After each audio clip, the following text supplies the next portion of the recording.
officially a conference member. Talk about what this means to the conference and the university.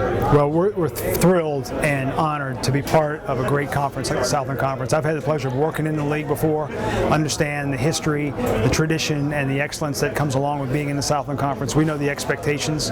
We expect more of ourselves than anyone will.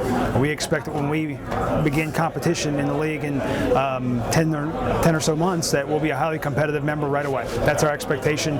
We don't want to be a drag on anybody else. We expect to compete at a high level and to be an upstanding member of the league. But for the university, it's tremendous. It gives us identity, it gives us a direction, and I think for the city, it gives hopefully gives them a source of pride back in the University of New Orleans. Now the Texas schools, they have their rivalries. This is going to create some pretty cool rivalries. You got Southeastern 45 minutes away, you got Nichols 45 minutes away, you got Northwestern just 2.5 hours away, and then McNeese over there. Talk about what this will do for the Louisiana rivalry of the portion of the Southland Conference. Well, we've traditionally played those schools on a regular basis, but not to the point where you can count on it consistently year in, year out, and I think the fans were able to latch onto it as a rivalry.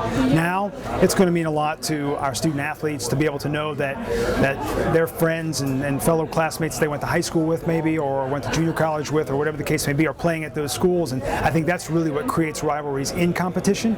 For the fans, it's obviously it's bragging rights. It's the fact that my next door neighbor is a graduate of Southeastern or McNeese or wherever the case may be, and I'm a UNO grad, and we're going to really get after you this weekend. And what it does for us, I think it really helps us generate that and foster those type of prideful relationships, and it's going to help the city. It's going to be tremendous for the city because now the fans of those schools can come to town for a weekend basketball game, spend the weekend in the city, eat at the restaurants, stay in the hotels, and we really we don't take lightly of the value that this is going to bring for tourism in the city. I talked to your men's and women's basketball coach. One of the things they said it'll do for him is when they go into a kid's home, it'll give them instant credibility. Oh, we're an independent. We play for a bid, but we don't play for a conference title. Now all that changes. How do you see that helping the program? Well, life as an independent is challenging on a number of levels. As the coach mentioned, recruiting, scheduling is very difficult. We're seeing that this year when we're trying to schedule Division I teams come in here and also on the road.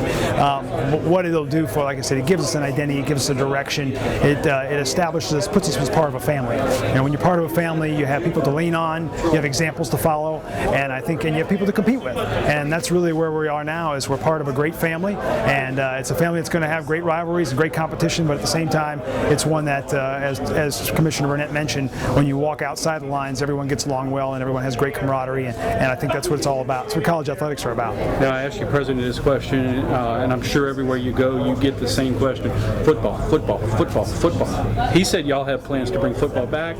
Talk a bit about that and what that would do for rivalries and for this university and for the city. From the beginning, the conference, Commissioner Burnett and his team made it clear that and I certainly was aware of this from my background, that Southland Conference is a football-first league.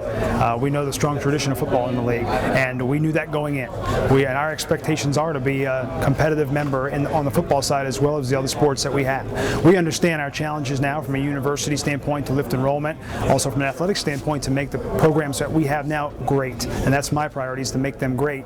But at the same time, studying, looking hard at football, and having that on our long-term plan, and part of our vision is right there. I mean, it's certainly on our radar.